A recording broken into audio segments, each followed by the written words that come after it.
Hi friends. आज हमारे studio में एक ऐसे स्पेशल गेस्ट है जिन्होंने अपनी करियर की शुरुआत एड फिल्म की जगत से करी। आपको वो एड तो मालूम ही होगा, जागोरे इंडिया, टाटा टी वाला और आइडिया मोबाइल का। अच्छा है ना। और तो और मैं क्या बोलूं, शहंशाह ऑफ बॉलीवुड श्री अमिताभ बच्चन जी भी उनकी तारीफ करते हुए थकते नहीं। अब चलिए मैं आपका पेशेंस को ब्रेक कर ही देता हूं और आपको रूबरू कराता हूं एक ऐसे रिनाउंड राइटर और one of the best director of Bollywood industry, mister R Balki. Welcome to our show Balki ji. Pleasure. पहली बात तो ये कि congratulations for very very success party की। अमिताभ बच्चन जी ने आपको बहुत थैंकफुल दिया, थैंक यू रिगार्ड्स दिए जब उनको नेशनल अवार्ड मिला, और उन्होंने आपकी बहुत बाकायदा बहुत इतनी ज़्यादा तारीफ के पुल बांधे हैं कि वो फिल्म में अगर आप नहीं होते या आपकी डायरेक्शंस नहीं होते तो जाहिर सी बात है कि वो नेशनल अवार्ड उनको नहीं मिलता। आपका क्या कहना है इस बारे में? अगर वो नहीं होते तो I would not written the film. Okay. So there's no question of me doing the film without him. Okay. So I just think I wrote both the films for Amit ji. Right. If he had said no, or if he wasn't there, if he was not a character that he was, I Right. wouldn't have written it. I wouldn't be a filmmaker. So I owe him a hell of a lot as far as the film goes. Yeah, we worked really closely together on both these films. I think it's a dream for me to kind of work with him. You started your career with the art filmmaking business. Yeah. Okay. But what made you influenced to jump into the Mollywood market? I didn't do ad films. I mean advertising. Okay. So I'm an advertising creative person. I work in an agency. I've of course worked on a lot of films. I've kind of seen a lot of people work. Right. I've always wanted to be a filmmaker. I actually jumped into advertising by accident. I actually wanted to be a filmmaker, and accident brought me to advertising, and I got addicted to advertising. Okay. Then finally, one day I was actually sitting and struggling for an ad, All right. and suddenly I thought of an idea for Amit ji, and I just messaged him saying I have an idea. He said, let's talk. So because I'd worked on some ads with him also, so he said, let's talk. So I went there and I told him he liked the idea. He said, I'll write the script if you like the idea. He liked the idea, so I wrote the script. He liked the script, so let's do it.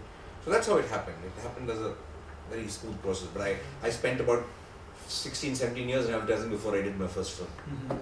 But बाकी जी इतने सारे changes हुए हैं Bollywood industry में। अब 3D का ज़माना आ चुका है। अब आप देखिए कि इतनी बड़ी इंडस्ट्री, इतनी लार्ज, इतने स्पेक्ट्रम में इंडस्ट्री, इतने बड़े डायरेक्टर्स आजकल मर्ज हो रहे हैं, नए नए डायरेक्टर्स आजकल जन्म ले रहे हैं। How do you differentiate yourself from the rest of the directors? What is Balki is all about?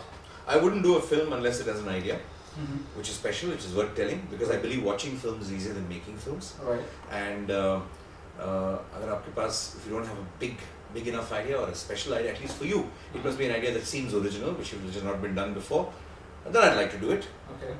I'd like to explore it. Otherwise, I'd like to watch it. I'd like to watch films. Because a film, according to me, I believe is a lot of labor. Right. And unless a story that is, if there isn't a story that's really worth telling, you shouldn't make a film. So I believe I will make a film only if there is a big enough idea for me to make a film on. Okay. That is number one. Second, I think of a lot of ideas. I think, yeah, someone make interesting films, nice films. I always ask myself one question: can I live without making this film? Okay. If I say, yeah, I can live without making this film, I won't make this film. If I say, I know I can't live without making this film, then you make this film. And I suppose it's not my quality; it's a lot of people's quality. I'd like to believe that I don't think you should make a film unless you have a big idea. I don't think anybody should make a film unless you have a big idea. And a lot of people define big ideas differently. A lot of people do a lot of things themselves. So I don't think anybody goes into making a film if they don't want to make it very badly. If they don't believe it's a story that's... Yeah, some people do it for commercial purposes. Some people do it saying that it's a purely business kind of a way. There are lots of people. But I think the good filmmakers always will not make a film unless it's a story that they really want to tell. And I'm no different.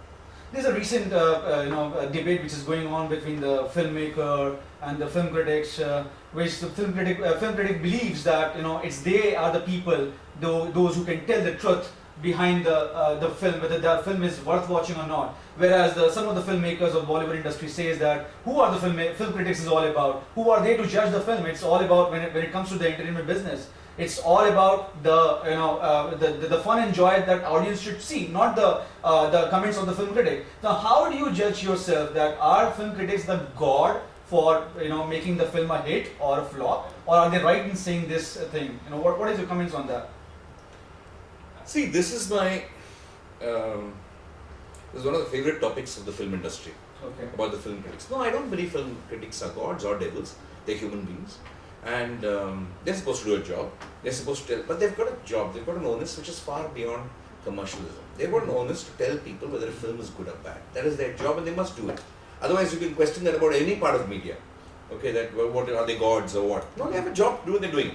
But how well they do the job. Okay. What really pisses you off, what pisses people off is when you call a bad film a good film, and when you start mocking a good film, really. I don't think if there's a good film, a film review can stop a good film from working. No, they cannot.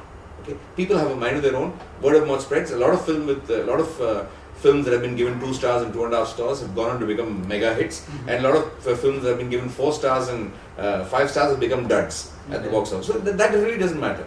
A film critic is supposed to kind of understand that he's a person, he's an audience, just like any other human being who's watching the film, and see how good or bad the film is. He must be an audience. He can't be an evolved cinema aficionado. You can't say, I'm studying cinema, I want to take people to a higher level, so I will call all mass commercialism bad. No, a film is supposed to entertain. And does it entertain? Does it make people laugh, make people cry? Does it touch people? Does it engage people? That's all he's supposed to judge it on. But most people what they tend to do is to kind of, actually a lot of people tend to say, hey, this is not evolutionary cinema, this is not revolutionary cinema. I mean, cinema is not supposed to be revolution. Cinema is entertainment at the core of it. And there are some very good film critics who understand this and who actually judge films on the basis of just whether it's like, for example, I have a tremendous amount of regard for Minty Tejpal, a guy like Minty Tejpal, a guy like Mayank Shekhar. Right. Honest people, really unbiased people who have a view, who have a point of view. Even if they may not share that sensibility of cinema, but they are in a position to kind of understand, hey, this engages me. I mean, a voice may be telling them, hey, you're not supposed to praise that kind of cinema, but I'm liking it. And I believe that they're able to resolve that conflict in their hearts, saying what I'm supposed to like versus what I'm liking, actually as a human being, and are able to write really nice reviews about it. And of a lot of reviews that I read, I think these two people write well. I mean, also writing movie criticism is an art by itself, the way you write, the way you kind of write well. And they also kind of, are the most honest critics that I have at least found. And I only base my reviews not on so much on my films, as much as I see a film and I see the review of the film and say, how could this guy write this about this film? Sometimes I've read 4 stars and gone into it and seen such a boring film. Why did you kind of send me to this film? Sometimes I've read 2 stars and I've gone there, celebrated out of my, what a film. It happened. That's when I find people, No, but for example, अभी जैसे कभी-कभी ऐसा होता है कि film critics say कि Amitabh has done a very poor acting and I don't know how he has chosen this film. कई बार ऐसे जब उन्होंने come back किया था फिल्मों में तो कई बार critics ने बोला था कि अमिताभ को छोड़ देनी चाहिए एक्टिंग या रिश्तों में वो फिल्में करते जा रहे हैं. पर उसमें आपका क्या राय है कि मतलब जब critics इतना harsh हो जाती है एक एक्टर को लेके कि Amitabh should leave this role and should not do these kind of roles in the future. They don't know the acting out. They don't know to do their own job in this particular film. So what are your comments on that? I wouldn't take it so strongly. They have a right to say what they want to say. Okay. As long as they're right in what they're saying. If anybody has done a bad job, they have a right to calling it bad. They have a right because only if you love a person can you say he should not be doing this. Okay. If you don't care for a person, you say he's rubbish and he'll move on. Right. The more passion comes out in kind of criticism only when you really like a person. That also is very true. So I don't think they should always say good things. They should say bad things when it's bad. They should say good things when it's good. Okay. But you must know what is good and bad because most people know it. Because film critics cannot deceive people. They can deceive anybody else. Okay. Because you cannot think you're more powerful than the people. Because finally you'll get found out. So you say that they use some harsh languages like saying that they don't know their job. That's okay? They're absolutely fine. If people are going to say that in the theatre after watching that movie, they have every right to say it on the thing. Okay. If people are saying fantastic, and if somebody is taking out his personal vendetta on a guy and saying he doesn't know, that's bad. That's immoral. That's unethical. That's false reporting.